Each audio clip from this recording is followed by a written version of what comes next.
Chris Hogan here. I've spent a lot of time traveling, speaking, and talking with people all around the country. A topic that continues to get me fired up is the self-made millionaire and their success story. I've even devoted segments of my podcast, Retire Inspired, to talking with these self-made millionaires. You're about to step into the life of someone who crossed over to millionaire status on their own terms. That isn't a continuing vision. That isn't something that you can continue to grow in. That's a one and done kind of dream, and I think one and done isn't enough. You don't want to miss it, people. This is Millionaire. We met in the back pew of a church. Part of my misspent youth was hanging out at radio stations over the weekends, and I hadn't been in church for 2.5 years, and it was my first Sunday night off, well, in 2.5 years, and went down, very back pew. At the other end of the pew was this rather attractive, taller, older, and turns out richer woman. Yes, yeah. We're Paul and Elaine. She's obviously Elaine. I'm obviously Paul. We live south of Seattle on a little lake with a view of Mount Rainier, and it has been home and it has been paradise for the last 21 years. So originally we met and we were going to get married within the first year. And we realized there was a bunch of things that we needed to do as singles before we got married. So by the time we actually got married, it was 5 years later, our family was ready to say, really? You guys are finally getting married? By that point in time, we didn't have any of our loans to pay off because we had actually got that all paid off before we got married. We did it poorly, but we realized we needed some kind of spending plan or budget. You make what you had do for another month or so. We also only had one car, and I'm a big fan of public transportation. And then one of the things I do a lot of, I enjoy cooking. And so that was another thing where if we wanted to spend time with people, we had people in versus going out to restaurants all the time. So.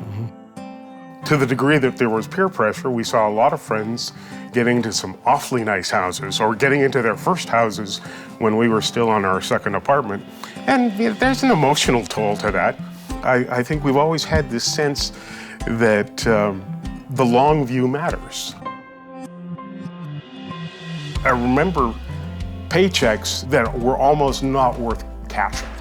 Those are tough moments, particularly if you've got a young wife and you're thinking about what the future might look like. If you've got enough money to pay for the essentials in those early years, taking that long view and just, $1 here, $1 there, $10 becomes $20, and then all of a sudden the money starts working for you rather than against you. And there's no magic moment, but at some point it kicks in and you realize that you're not swimming against the current anymore. A small paycheck in your 20s or your 30s shouldn't cost you your dream.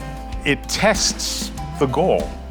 I mean, if it's not worth sacrificing for, then it's not a good enough goal yet. And the long view really matters. It's the little stuff, changing the habits, making new habits when you're not making very much money at all. The first time there's money left at the end of a paycheck, that's a really cool moment. We're celebrating and recognizing it for what it is. It is the beginning of a habit that will serve you well in the long view.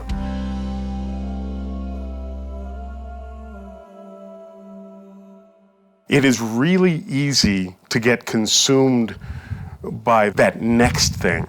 That's a really cool piece of electronics. That is a wicked good-looking car. That's a really nice planned neighborhood. But does any of that fit with your own sense of yourself or sense of the long view? That long view may take you to another country, it may take you to another career path, it may take you to early retirement, it may take you to working till you're 70. But the truest thing that you have is a sense of what you can do and what is God doing through you in the long view.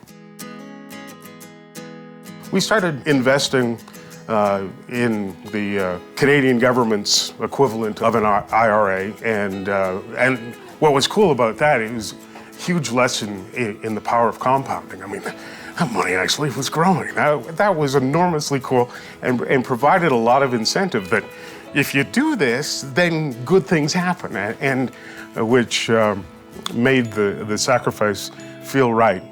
But when we moved here for grad school, our modest savings were now worth 72 cents on the dollar.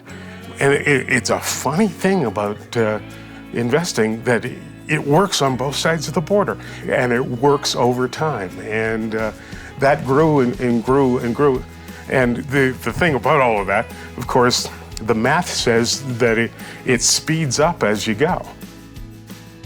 The last little while has been exciting, and I don't know that we've got our head around that status, but it does keep us going in the direction of financial independence, which has been the end game since the beginning. One of the things that we have found is I'm kind of more very short-term, while Paul's very long-term.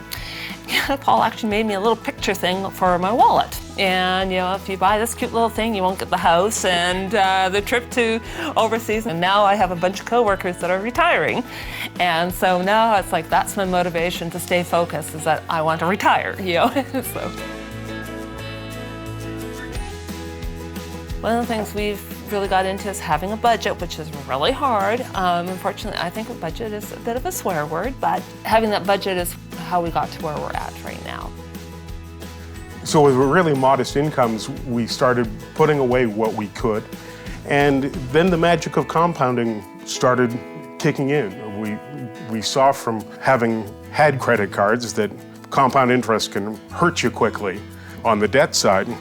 But it started to look really sweet when you saw what compound interest could do for even modest savings. We're now 28 years into this, and compounding interest has grown up with us. We've got the flexibility to entertain all kinds of options for what a third or fourth career might look like. We absolutely get that not everybody's got that flexibility, but we have been investing in this little plan or strategy for almost 3 decades, and it's really gratifying. But it started with 21 grand a year and putting aside like $10.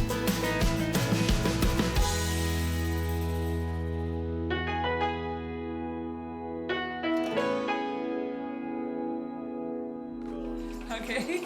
So we've made it to our last shoot of the week. This is number 7 of 7, and it's with Paul and Elaine, and they have a beautiful property here on this wonderful lake, and in the distance is Mount Rainier, and we're ready to do this. You guys all set for this? We are indeed. We're ready.